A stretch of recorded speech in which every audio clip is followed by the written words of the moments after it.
সারা পৃথিবীর মধ্যে আর 5টা দেশের মতো আমাদেরও কিন্তু ভারতবর্ষ অনেক একটি বড় দেশ এবং তথ্য প্রযুক্তির দিক থেকে বা আর্থিক দিক থেকে সমস্ত কিছু থেকে কিন্তু ভারতবর্ষ 1 নম্বর হওয়া কিন্তু সম্ভব।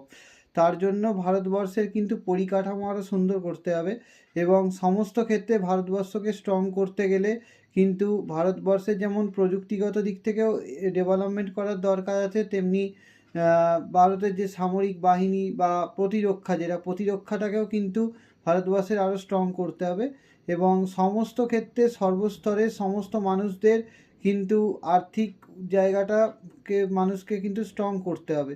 সাথে সাথে কিন্তু শিক্ষাটা কিন্তু সবার স্ট্রং করতে হবে। সারা ভারতবাসীর মধ্যে যদি শিক্ষায় শিক্ষিত হয়ে যায় সবাই, তাহলে কিন্তু ক্রমশ আমাদের দেশ ভারতবর্ষ কিন্তু সামনের দিকে এগিয়ে যেতে পারবে। তাই দিক থেকে ভারতবর্ষকে এগিয়ে নিয়ে যেতে গেলে কিন্তু সবাইকে এক হয়ে লড়তে হবে, এখন থেকেই লড়তে হবে।